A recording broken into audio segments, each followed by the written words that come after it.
Can everyone feel that? It's Taurus season and I feel the grounding energy already. So, my name's Ginger and we are going to do a projected year 9 card reading over Taurus, and I'm going to really look at what we're going to cycle through. I'm going to focus on some challenges, and I'm also going to focus on some growth. And I'm just really excited to take a look at the cards. Let's go pull some.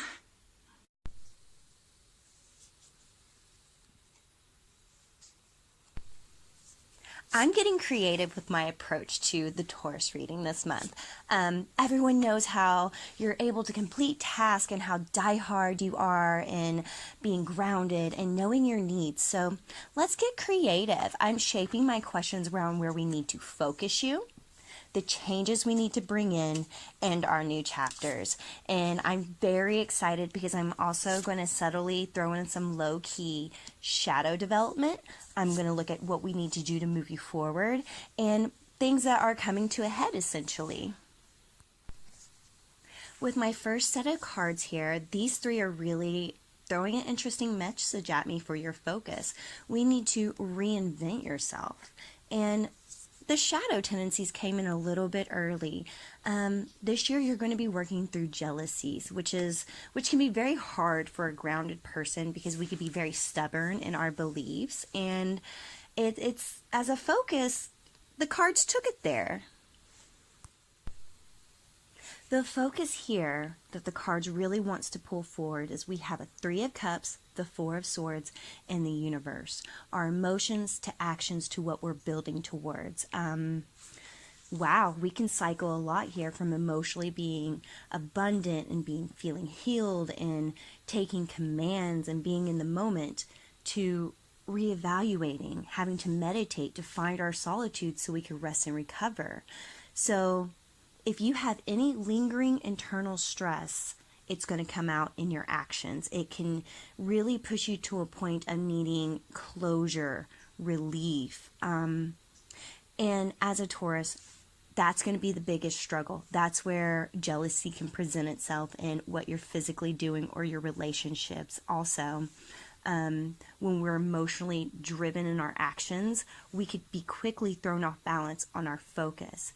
And so looking at these 3 cards, you can most certainly work through it by finding clarity so we can arrive at success. And it's a really positive ending on the Universe being in this first 3 cards. You're going to awaken this year. You're really going to come to understand yourself and the internal things you need to change. And to really emphasize and focus on the changes we need, we're looking at the Knight of Wands, the 2 of Cups, and the 6 of Cups. So we're going from your personality traits into our emotions. And this is where things can get very, very heavy. So looking at these cards, we want to be daring. We want to have adventure. We want to pull and change that way. So we need to go beyond logic and convention. We need to cooperate and really connect to others. Find that passion for each relationship, whether it's family, friend, even foes. Now, one thing that we're really going to have to balance when we're looking at this much emotional involvement is our sentiments to our past. Right now, it's going to come through as a doorway, and we need to reconnect with that, but grow past it. Don't let your past define you.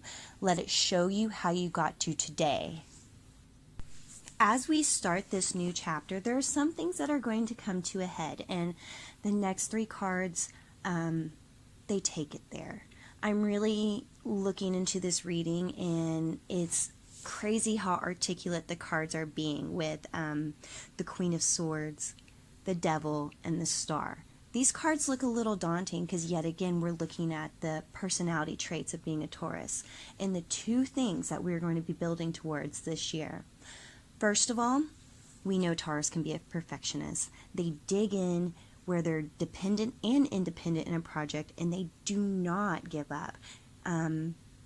They see through illusions and deceptions, and that's awesome. Especially when we're ready to start a new chapter, we can be a realist.